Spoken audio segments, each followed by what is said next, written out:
5 ಶತಮಾನಗಳ ಹೋರಾಟ, ಶತಕೋಟಿ ಹಿಂದೂಗಳ ಪ್ರಾರ್ಥನೆ, ಸಾಧು ಸಂತರು, ರಾಮನ ಭಕ್ತರ ತ್ಯಾಗ ಬಲಿದಾನದ ಪ್ರತಿಫಲವಾಗಿ ಕೊನೆಗೂ ಭವ್ಯವಾದ ರಾಮ ಮಂದಿರ ನಿರ್ಮಾಣವಾಗಿದೆ. ಜನ್ಮಭೂಮಿಯಲ್ಲೇ ರಾಮಲಲ್ಲಾನಿಗೆ ತೊಟ್ಟಿಲು ತೂಗಬೇಕೆನ್ನುವ ಹಿಂದೂಗಳ ಕನಸು ಕೊನೆಗೂ ನನಸಾಗಿದೆ. ಭಾರತೀಯರ ಭಾವನೆಯ ದೇಗುಲ ರಾಮ ಮಂದಿರದ ಮೇಲೆ ಉಗ್ರರ ಕೆಂಗಣ್ಣು ಬಿದ್ದಿದೆ. ಅಯೋಧ್ಯೆಯಲ್ಲಿ ಗ್ರೆನೇಡ್ ಮೂಲಕ ಶಂಕಿತ ಉಗ್ರನೊಬ್ಬ ದಾಳಿಗೆ ಸಂಚು ರೂಪಿಸಿದ್ದ ಅನ್ನೋ ಅಂಶ ಬೆಳಕಿಗೆ ಬಂದಿದ್ದು ಎಲ್ಲರೂ ಬೆಚ್ಚಿ ಬೀಳುವಂತೆ ಮಾಡಿದೆ.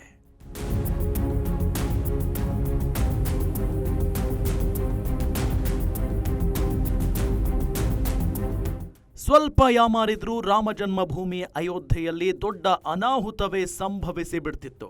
ಆದರೆ ಗುಪ್ತಚರ ಇಲಾಖೆ ಹಾಗೂ ಗುಜರಾತ್, ಹರಿಯಾಣ ಪೊಲೀಸರ ಜಂಟಿ ಕಾರ್ಯಾಚರಣೆಯಿಂದ ಅದು ತಪ್ಪಿದೆ. ಹೌದು, ಅಯೋಧ್ಯೆ ಹಾಗೂ ಗುಜರಾತ್ನ ಸೋಮನಾಥ ದೇಗುಲದ ಮೇಲೆ ಗ್ರೆನೇಡ್ ಮೂಲಕ ದಾಳಿಗೆ ಸ್ಕೆಚ್ ಹಾಕಿದ್ದ ಶಂಕಿತ ಉಗ್ರನನ್ನ ಹರಿಯಾಣದ ಫರೀದಾಬಾದ್ನಲ್ಲಿ ಬಂಧಿಸಲಾಗಿದೆ. ಈತನೇ ನೋಡಿ, ಪೊಲೀಸರು ಹೆಡೆಮುರಿ ಕಟ್ಟಿದ ಶಂಕಿತ ಉಗ್ರ ಅಬ್ದುಲ್ ರೆಹಮಾನ್. ಜಸ್ಟ್ 19 ವರ್ಷ.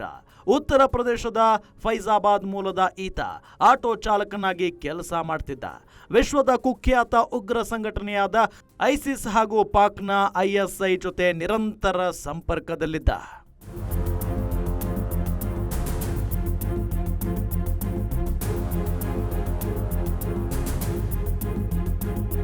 ಅಬ್ದುಲ್ ರೆಹಮಾನ್ ಪೊಲೀಸರ ಬಲೆಗೆ ಬಿದ್ದಿದ್ದೆ ಒಂದು ರೋಚಕ ಕತೆ.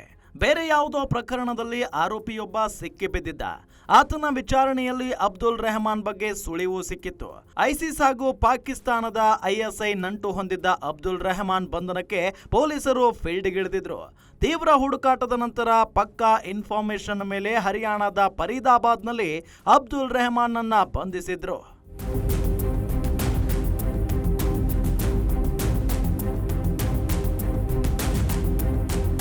ಪೊಲೀಸರ ವಿಚಾರಣೆಯಲ್ಲಿ ಉಗ್ರ ಅಬ್ದುಲ್ ರೆಹಮಾನ್ ಸ್ಫೋಟಕ ಸತ್ಯ ಬಾಯ್ಬಿಟ್ಟಿದ್ದಾನೆ.